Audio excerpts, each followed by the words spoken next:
You're listening to the All Systems Go podcast, the show that teaches you everything you need to know to put your business on autopilot. Learn how to deploy automated marketing and sales systems in your business the right way with your host, the professor of automation himself and founder of Automation Bridge, Chris Davis.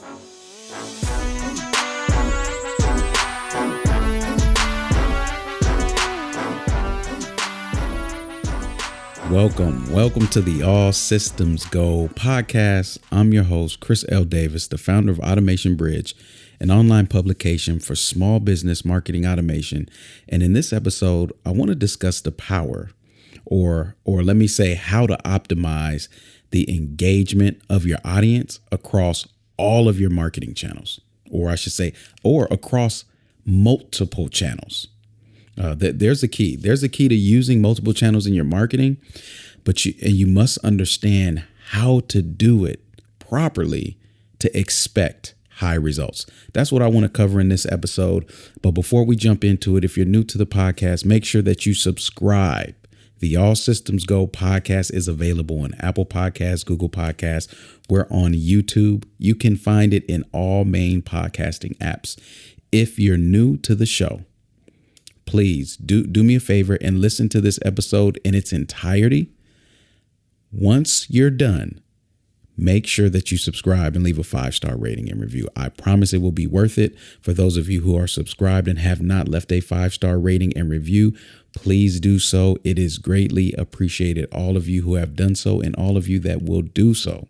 So thank you in advance, and thank you for all of those who have left ratings and reviews already. And let's jump right into it. I think it's safe to say that the time where you could use a single channel for marketing your business is dead. In fact, you could argue it was never alive, because even traditional businesses have always used multiple channels to market, though expensive. They have. But what you'll find is traditional businesses usually had an imbalance of channels. They usually leaned really heavy on one channel. One of the most common ones is word of mouth and referrals. You know, I remember coming up as a young professional. You couldn't sign up for any services or really find out anything about, insurance or any form of service provision without talking to somebody, without getting a referral, without hearing about it. The Google ads hadn't been expanded. People weren't using the internet to find people like that. So word of mouth and referrals. And then when you would sign up, maybe it's life insurance or whatever, they would ask you to refer, which they still do. They would ask you to refer, people in your circle, because that was their primary channel. The dentist, I remember going to the dentist and them asking for referrals. Hey, if you send us referrals, we'll give you a percentage off, So when I look at traditional businesses, they've more often leaned in an imbalanced fashion on one channel, even though they may have used multiple channels. And again, mainly because it was expensive to have presence on all of these channels. So what do I mean when I say a channel? So we're talking about using multiple channels. Excuse me. We're talking about using multiple channels in your marketing to increase engagement. And we know when I say increase engagement, more engagement means more clicks, more eyes. More clicks and more eyes means more customers, because more people are seeing what you have to offer. Okay. So what is a channel? I want to keep it simple. And I'll say a channel is any medium that can carry content. Okay. Air becomes a channel when words are placed in it. That's where word of mouth comes from. Right. When I put words in air and it reaches your ear, I have turned air into a channel. Screens become channels when audio and visuals are placed on them. And I'm saying it like this with intention, because I want you to think holistically to help you break free from these rigid definitions of the past. You may hear the word channel and just start thinking one way, like, oh, it's got to be this, it's got to be that, it's got to be that, No, if you can disseminate content on it, it's a channel. It's a fortune cookie can be a channel. Right? If you had a fortune cookie and when you opened it up, and fortune cookies are a lot more creative now. They used to just be full of old wisdom. Now they put lottery numbers on there. Your lucky numbers are. We got all kind of stuff on there, right? But you could easily have fortune cookies made for your business. Have a wise words on one side, and then on the other side have your website, or some promotion. You done turned a fortune cookie into a channel. And again, I want you to think holistically, because that's when the creativity gets incited and you're not limited. You're looking at everything now as a channel, right? Just imagine, I was watching SEE on Apple TV's latest movies, one of their, exclusive originals. And if you didn't know, these are people who can't see, and they would use like these beads to communicate. They would put the different patterns on the beads and send it to people. And that's what they would feel the beads, and they would communicate that way. That was a channel. String and beads became a channel, right? Putting a message on a pigeon's foot and letting them fly away. The pigeon became a channel. It's a bird. Right? Like an animal as a channel. But if you think just more creatively, you'll start to remove the limitations and the rigidness around and the pressure. Sometimes there's just a pressure to be right. It's okay if you're not right, if it works. Like, I don't think this is a channel, but it's working. So guess what? It's a channel for you.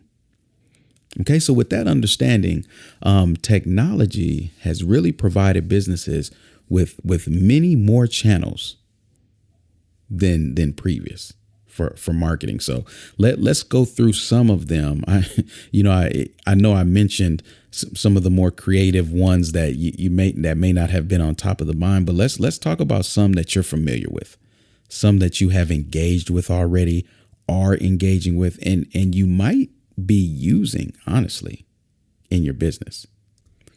And I say might because I'm starting with traditional channels.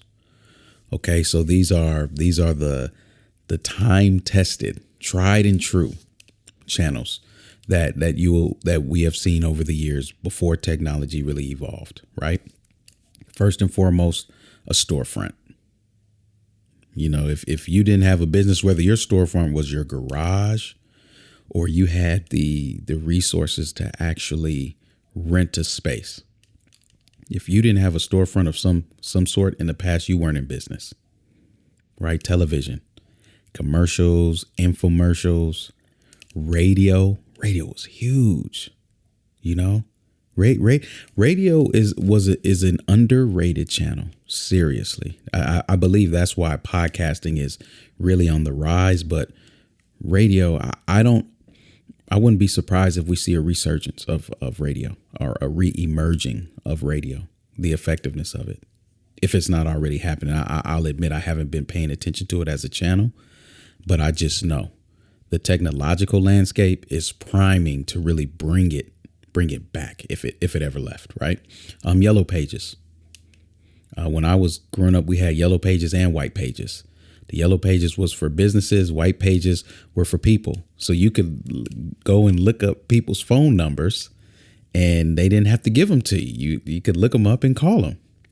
We're using the white pages. Yellow pages the same way. That's how I got all of my jobs. I would just go through the yellow pages and look for jobs, look for businesses and call and see if they were hiring. Billboards on highways and bus stops. I remember seeing the attorneys and, the more, no, it was really more so like attorneys and realtors growing up on bus stops. It would be their big face and then a number to call. And now, it's gotten a lot more creative, but the highway billboards and bus stops, direct mail, direct mail is one of the necessary evils of the world. If I could only eliminate the amount of mail I receive and just like opt in for electronic everything, but it won't work. The government itself will never stop printing paper and sending it to you. Bill collectors, medical bills, insurance confirmation, like it all comes via the mail along with other stuff, right? So direct mail is here, and then business cards. Believe it or not, there was a day and age where when you having just having one made you official. And it wasn't too long ago, to be honest. I still remember the days getting started when I used to go to BNI. And BNI was, it's a local networking group. And if you didn't have a business card, what are you doing? Like, that was the whole thing of you exchange business cards and barter and this and that. And it never worked for me, honestly. I'm so glad those BNI days are behind me. Never will I do it again. I don't recommend it to people, but I don't knock you if you do it and it's working for you. Didn't work for me. Okay. So those are traditional channels. All right. Now let's talk about the digital channels, but I don't want to just name the digital channels.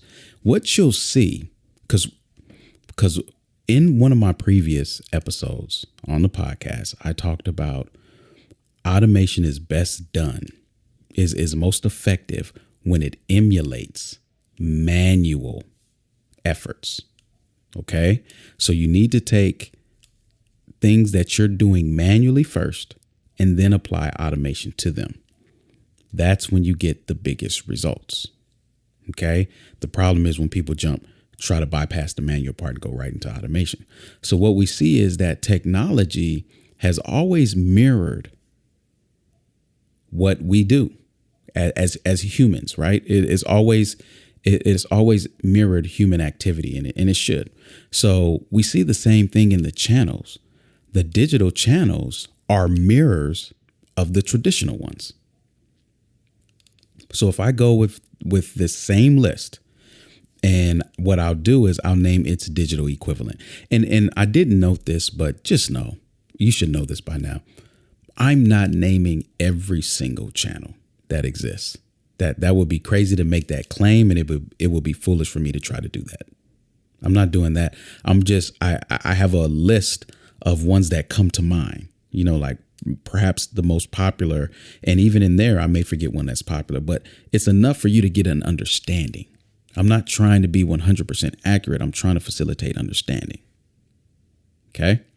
So with that being said, when you look at all of the traditional channels, there's a digital equivalent. So a storefront, the digital equivalent is a website, right? Well, your digital storefront, TV, live streaming, like if I don't have the numbers, but if you were able to get Facebook, YouTube, and any other live streaming platform and look at the amount of users that are watching those videos, not just live, but lifetime, it's got to be on par. It has to be on par with television numbers that we've seen when television was the main outlet. And if it's not on par, it's emerging. Like the graph has to be emerging to where television was. So live streaming is a TV equivalent. Radio, podcasts. Podcasts are the equivalent of radio. Yellow pages, Google Ads. Billboards, advertising. And I'm thinking, when I say advertising here, I'm thinking more of display networks.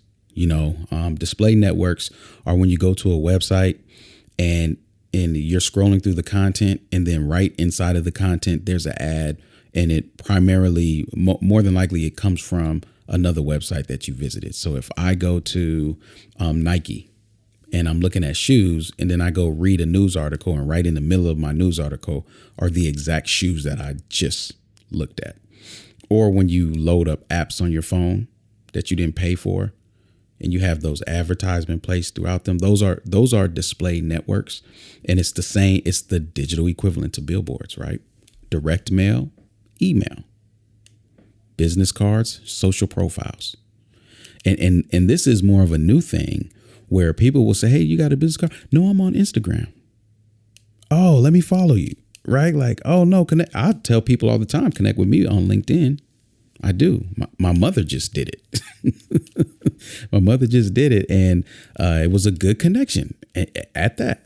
I said, oh, wow, this looks like somebody I would have connected with just regularly, So these are some of the digital equivalents, which means with all these traditional channels and their digital counterparts, you can easily get overwhelmed you can get overwhelmed and be challenged to your core to try to pull off effective marketing because in case you've been living under a rock, it is pretty much impossible to exist these days in business of any size and any type without leveraging digital channels, digital marketing in some capacity. It's impossible to be able to grow your business in a sustainable way without leveraging digital marketing. And to do it, you need engagement. Okay. So just walk down this trail of understanding. So every business needs to be leveraging digital marketing. Check. We know that. And to do so, you need engagement. Digital marketing means nothing if you can't get engagement. Right? That's the point of marketing in a digital fashion, is to engage with people at scale, right? To have the maximum engagement, you'll need to use multiple channels, which brings us to our topic today, right? To use multiple channels effectively, they must function synchronously. And there lies the key. We started out in this podcast, and I told you that there is a key to using multiple channels in your marketing. You just learned it. Synchronous functionality, the key to pulling off highly engaging marketing across all of your channels, is ensuring that they all are talking to one another synchronously. It means engagement taking place in any channel must have a central location to hold that information that can be, they not only can send information to the central location, but they can extract information. They can receive information from this channel. Okay. So engagement taking place on any channel must have a central location to hold the information that was captured through that engagement. So it has to be twofold. This central location has to be able to capture it, and the central location also needs to be able to send it, because the synchronous, the syncing, I should say, the syncing of messaging takes place in this central location. Does anybody know what this central location is? For those of you listening, do you know what I'm about to say? Did you just finish my sentence, and did you do it accurately? That central location, that central place, is your CRM, your contact relationship management system, or customer relationship management system, whatever you want to call it. And yes, this is one of the main reasons why you do need a CRM and not just an email marketing platform. I know I talked about, do you need a CRM, earlier in the podcast, and I made a case. You may not, but I said in that podcast, eventually you will. Here's one of the reasons why. Here's really the main reason why. The presence of the CRM is the main feature that differentiates marketing automation from email marketing. Email marketing just has lists of email addresses. A CRM has all of the data that you can collect on the contact. But in order to get this information into your CRM, you're going to need integrations. There's no way to do it without integrations. Okay. So all CRMs should be judged not just based on the content they capture, but their ability to integrate nicely with other tools. So the first step is, can you store all of the information or give me the functionality to store the information that I need in my business?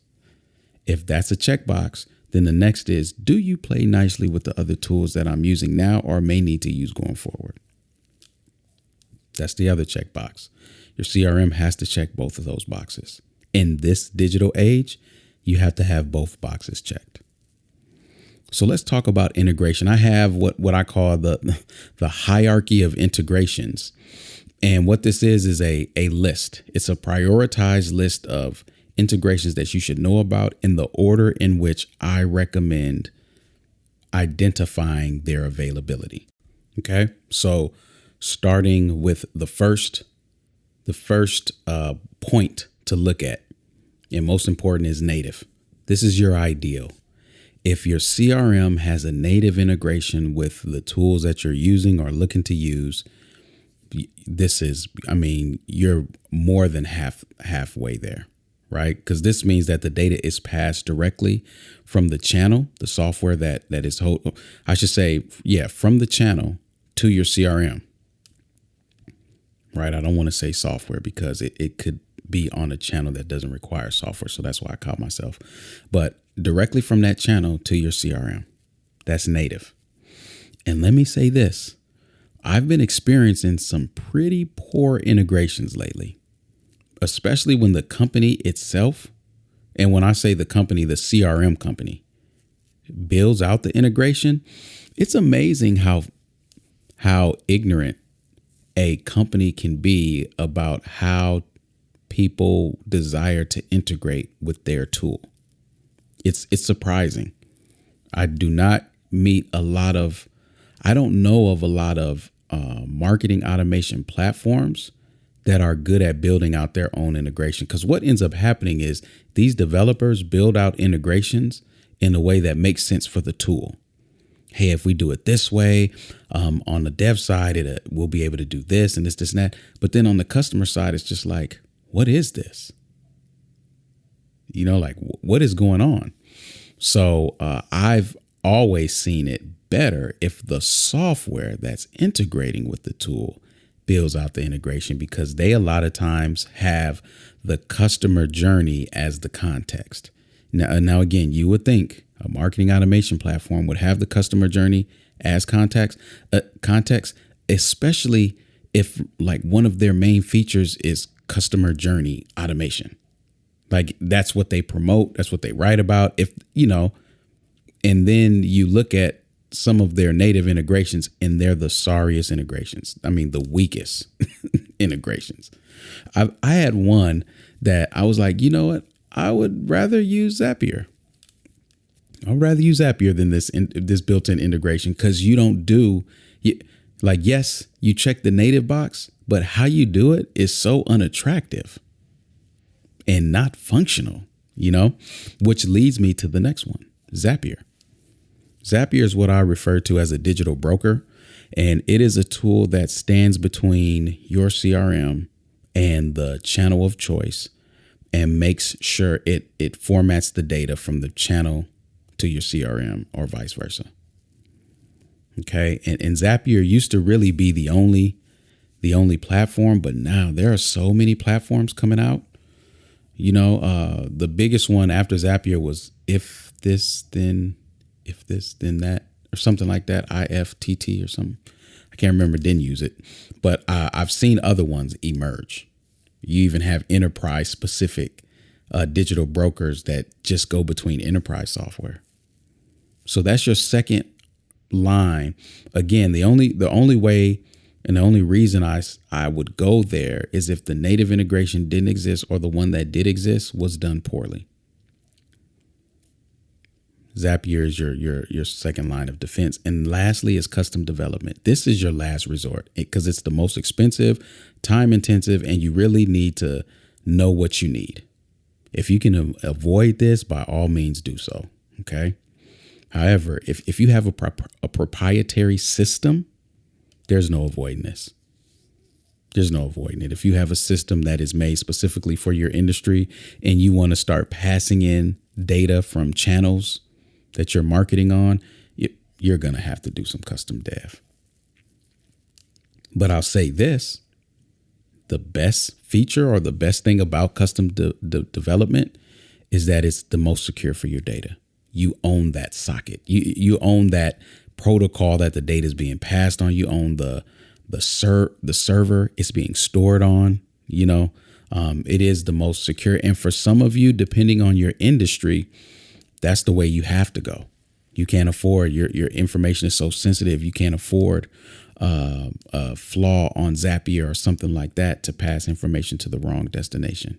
That could be, very, very detrimental to your practice, or your business.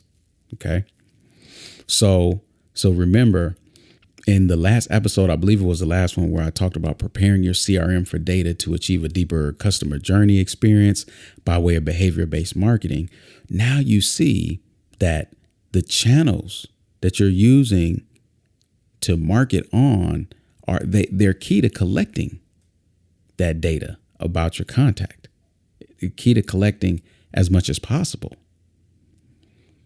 So here are some keys to achieve a traditional digital marketing blend, because the thing is, you're gonna be using both. There's no in today and beyond, there's no setup where you will benefit by using just one. You're gonna be using both of them. So let's talk about what that experience could look like from traditional, using your traditional presence or channels and leveraging digital. One is TV. Use SMS or a custom URL to drive to a website. And you all may not know this, but I used to do marketing for a company. This was some years ago, and it was a pillow company, actually. And I don't think, no, it wasn't me. I didn't do the marketing. I was mentoring the marketer. Right. I remember this now. And the pillow company, I think this was My Pillow, actually. The pillow company was using infomercials to promote. Right. That was their channel. And they would set up this company that they were going through, this marketing company that they were going through, would set up these pages, these landing pages where you could purchase. Right. So I didn't think anything of it. I'm looking at it. I'm just like, look, I could build a better landing page than that, whatever, making my judgments or whatnot. But again, I don't want to disrupt something that's working. It was working.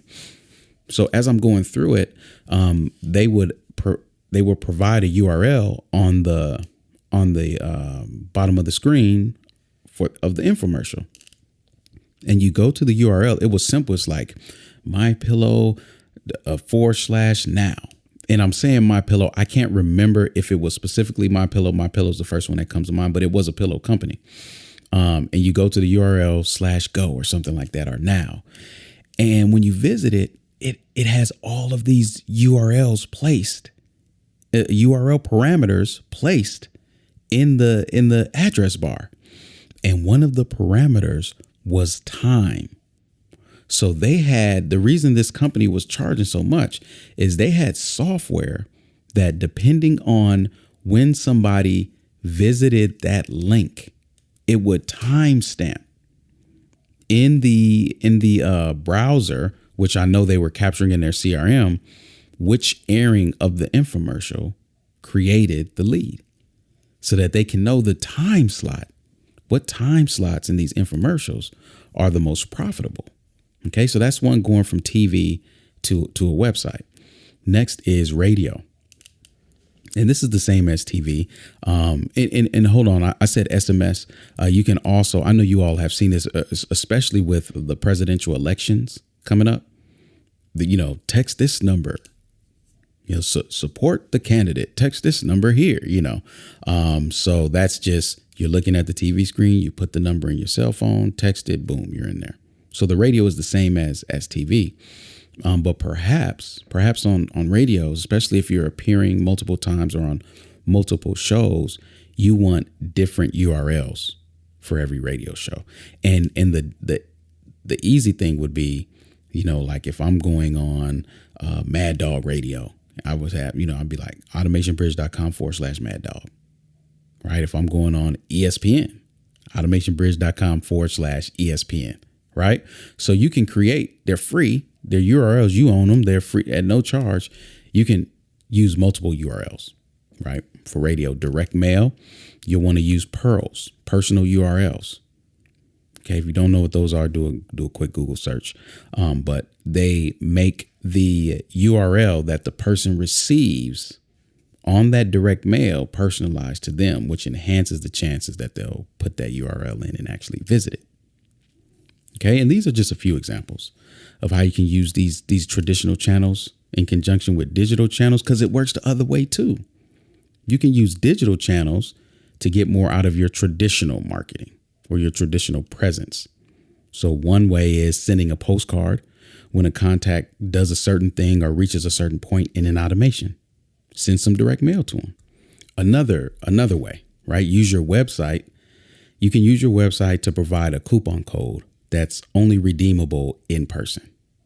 They're on your website. Hey, next time you're in, get 15% off. Just show us this.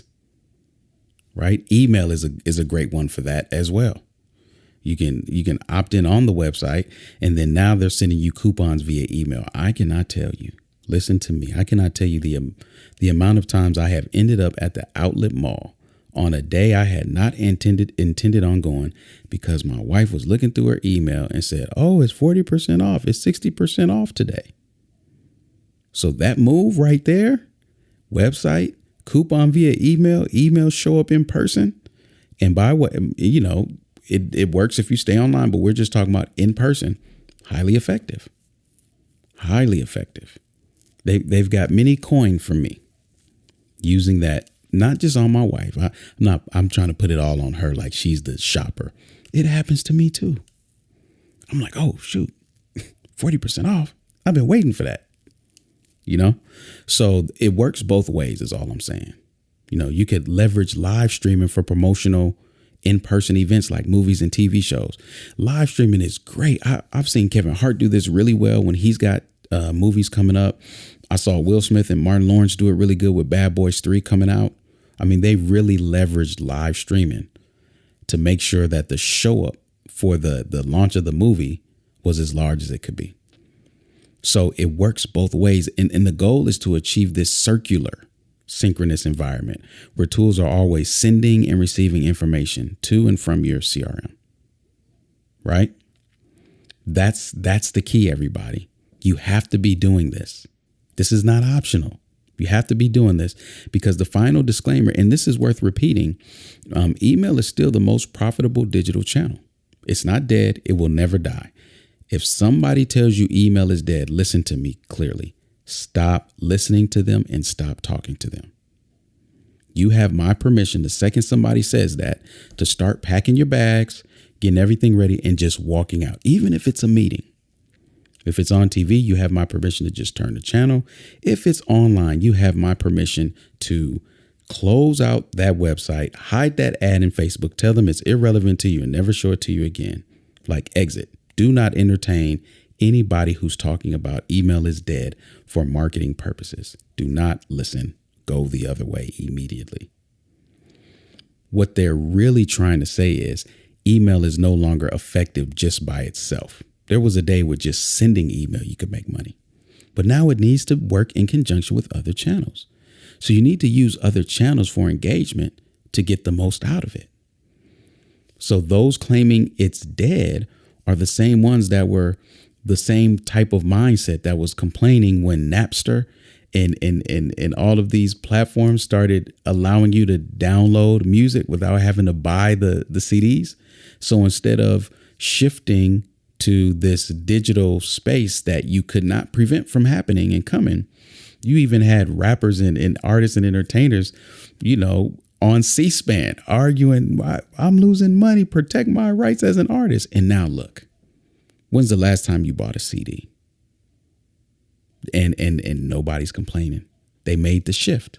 So the same thing with email. You have to make the shift. It's just not always going to be. These channels change, especially these digital channels. They change so much. Strategies change because people's behaviors are always changing. Okay. So who's that one person that needed to hear this? Who's the one person that could really benefit from learning learning the power of synchronous marketing across multiple channels? Who's that marketer that you know is struggling with this because they do not do it well? Right? Or who's that person that you're the trusted resource for? And whenever you tell them to listen to something, they're like, man, good find. Who's that person? Whoever that is, share today's episode with them. Share this episode with them. Okay.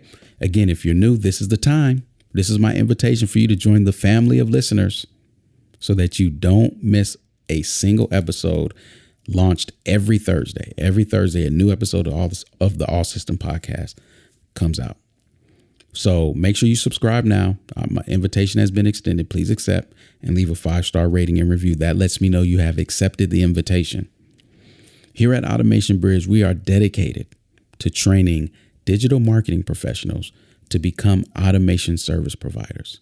Small businesses, they are in dire need, everybody, of marketers with the ability to learn marketing and technology for the deployment of automated systems and rapid growth. So if that's you, if you know, that's what I want to do. I want to learn how to do that. It excites me. Every time I listen to this podcast, I can conquer the world, right? If that's you, go right now to automationbridge.com/ASP, ASP for Automation Service Provider, to take the next steps to talk to someone on my team or myself to assess if you be a good fit for the community that I'm building. Okay, the time is now and the need has never been greater. I'm seeing it with my own eyes and I'm serving it with my own hands. We need as many people intelligently deploying automated marketing and sales systems for these small businesses. The software that sells, the companies that sell the software needs it, and the companies that use the software sold to them, they need it. You are the bridge. Okay. So all show notes and podcasts are always available and accessible at automationbridge.com/podcast. You can subscribe and listen to all episodes at your leisure. And until next time, automate responsibly, my friends.